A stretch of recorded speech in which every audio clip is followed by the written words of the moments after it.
Hello, and welcome back again to Stupid Boy UFC. Back again with another low quality video, but nevertheless, a video on a regular basis after my last video. So, me and my friend, my podcast partner, let him give some respect, decided to do a podcast but not connected because he records his video and I record my video and we just paste it together because of his work schedule and me preparing for my exams. So there are some questions that are going around in the world of mixed martial arts. So we are going to deal with it. We are going to discuss that. I'm not going to discuss that, just going to talk about that because now we are going to talk about few things that are going in the world of mixed martial arts. The first question, and these questions are me and him discussing about certain topics that we thought that were like trending topics in the world of mixed martial arts. So the first topic that we are going to talk about is that is the resume of Alex Pereira, now the two division world champion, better than Khabib's resume, who was the most dominant champion in the UFC history? Hi everyone, this is Green Tea. So, first question from Stupid Boy UFC is Alex Pereira has better resume than Khabib? I don't think he has better or worse resume than Khabib, but yeah, he has a little bit distinctive resume than Khabib. Especially like Khabib was dominant, and even though he won one belt, but he was very dominant in that weight category. Case of Alex Pereira, he in few cases he almost won. In few cases he was able to knock down people, but in his advantage he won two belts in two different categories. So I won't compare him to Khabib. It's just he has his own history now. He has made his own history. Six MMA fights ago, nobody knew him. Within 6 to 7 MMA fights, he not only built up the resume to win championships in two different categories, but also has his own following. So, yeah, so that is my answer to the first question. So, first of all, let me challenge that notion. Khabib was not the most dominant champion in the UFC. He was the most dominant till he was fighting in the UFC. Because most dominant champion in the UFC is John Jones because of the number of times that he has defended his belt. Like this is actually dominance, not what Khabib did. So for me, the more dominant champion was John Jones. Now, as for comparing Alex Pereira and Khabib, I think there are multiple differences, and there are reasons for, why we should not compare them. First of all, Alex Pereira is a two division champion now. Maybe that stoppage was a bit early against Hiri Prohashka, but I think two division champion cannot be compared with one division champion. So in that sense, Alex Pereira has already surpassed Khabib's legacy, so as to say. Now, in terms of being an all-rounded mixed martial arts fighter, now here is the question: if someone takes down Alex Pereira and able to defeat him on the ground, then I will say that Alex Pereira is not an all-round mixed martial artist because now he remember that he trains with Glover Teixeira. So as he trains with Glover Teixeira, how can you say that he's not a dominant, wrestler? Because he may be able to. Okay, I will say Izzy took him down, so that's a bad look. I think, like, I would agree he's not a good wrestler. Yes, if Izzy is taking you down, I can only imagine like he can not be.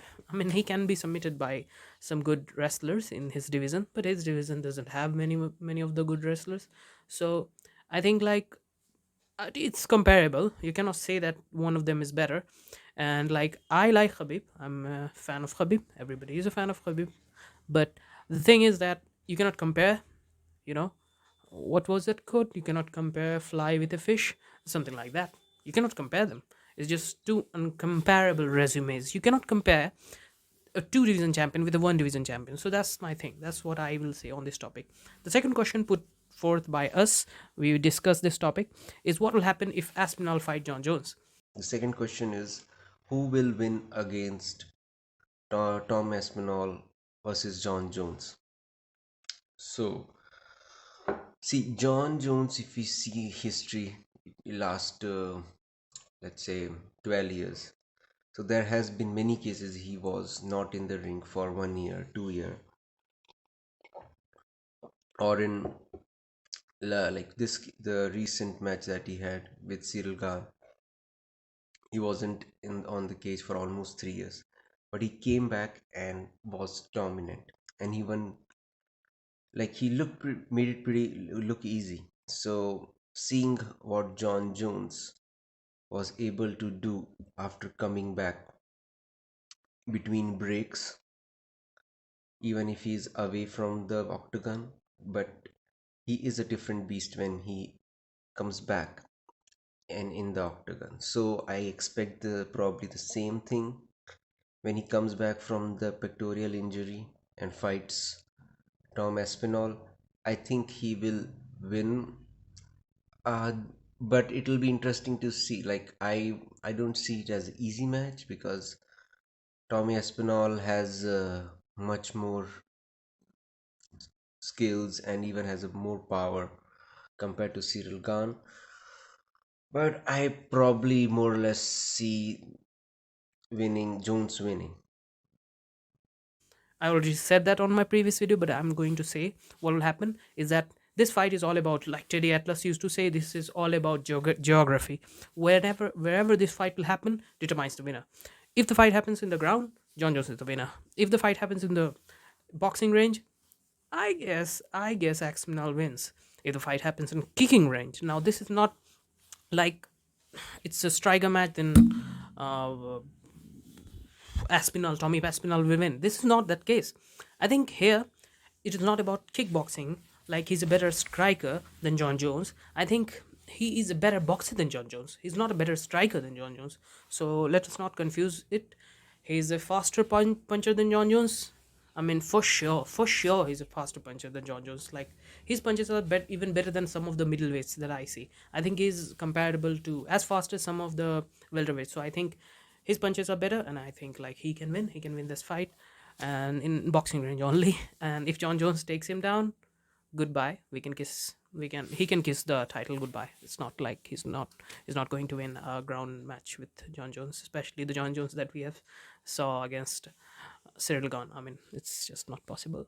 The third point of discussion is Adesanya rejecting the title fight against Alex Pereira. The third question from Stupid Boy UFC is, why did Alasania rejected like to go to light heavyweight when Alex gave him invitation to fight him in light heavyweight? So see, I think Israel Alasanya has built enough resume that he doesn't need to prove anyone, and he wasn't. He's not a kind of guy who just will do certain things just to prove it to one person. I think now he's at the point of his life. He wants to heal. He needs some time to rest, and he'll take that advice. He won't. And since he's so popular, even if he comes back after a break, I know. And then Alex Pereira is still the light heavyweight champion. I think they can have a fight. But for now, I think it is fine for him to not take that bait and get proper rest that he wants, because again there are other priorities in his life, and I think he's doing the right thing. He's just waiting for the right time. Alex Pereira do call him out, and it's quite an inspirational story how Alex Pereira was motivated when Adesanya challenged him for the world title. So, I guess like uh, Adesanya taking a time out, and now I'm not going to fight until 2027 is like kind of crazy. I think like he's wasting his talent if he's not doing that. I think he's one of the better kickboxers in the UFC, and maybe he has lost the match against Sean Strickland. I think he should fight, and what better chance to become a world champion when you have already defeated Alex Pereira. Like in the last fight he knocked out Alex Pereira, so he has a chance. I think it's a mistake. You should consider this. Like just become double champion and leave. Take the leave now. Like take the leave after becoming the double champion. Go and just enjoy your time after becoming double champion. That's more lucrative. So, but he thinks like he may not need it, because if he loses, then that might be over for Adesanya, I guess.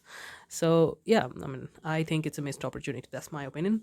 The first fourth thing is that this fight that Stipe is going to have with John Jones is just for making John Jones look good, or is it just is it for like is it really like a challenge for John Jones?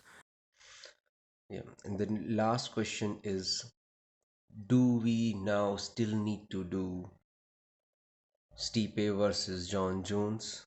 Is it interesting? Is it still interesting? Or just even if they do it, where is it they doing it for so that John Jones remains undefeated? See, I feel the right time for Stipe versus John Jones was UFC 295 in Madison Square Garden in the November card. But I think that moment has passed, and I don't see Stipe growing any younger. So even if they do it, I don't know how much interest people have. Honestly, I had an interest, but only that time. But as soon as that was gone, that window was gone, and looking back, that John Jones will take at least 6 to 8 months to come back. So even if that happens, I don't know how I will feel. But if UFC wants to do it, they'll probably do it. Will I enjoy it? I don't know, but let's see how it goes. But I don't see it to be competitive. I think it is I think the only justification I can see is legend fighting legend, the best heavyweight of all time versus the best MMA fighter of all time. That's the only way I see it. But I felt that that window or the timing to have that mm, match is gone, and we should just move forward and have John Jones versus Tom Espinal. At least I can see it to be competitive, but I don't see the previous to be any competitive. So that are there are that I would say like it is actually about making John Jones look good, because if this fight happened before the Francis Ngannou fight that Stipe had, I would probably say that yeah, I mean John Jones and Stipe like best heavyweight champion in the UFC and the best light heavyweight champion in the UFC. They are fighting together, so I'm going to watch it, and it's a very good fight. But now this I'm lost in this. I don't want this to see this fight. It's like crazy, man. Like it's old man Stipe now. I don't think like Stipe has a kind of power to defeat John Jones, and he has good wrestling, but John Jones' wrestling is even better. And Stipe, like has short range. He doesn't have long range, so I think Stipe Miocic will not have very advantageous condition in this fight, and he's old. John Jones is old too, but he's younger than Stipe. So I guess this is just more about glorifying John Jones' career rather than giving him a good challenge. I think so. So I want to see Aspinall versus John Jones. So there you go. This is my opinions, and these are and uh, in between of these videos, I will edit like Dhruv's opinion. I mean my podcast partner opinion. Sweet Green Tea, my podcast partner. So yeah, if you like the content, please like, share, and subscribe. This is what we do on this channel, and videos will be more frequent as I pass through this period of exams, and just just like just deal with it for 1 month, and after that I will just post regularly because I will have more time. Thank you for watching the video. Peace.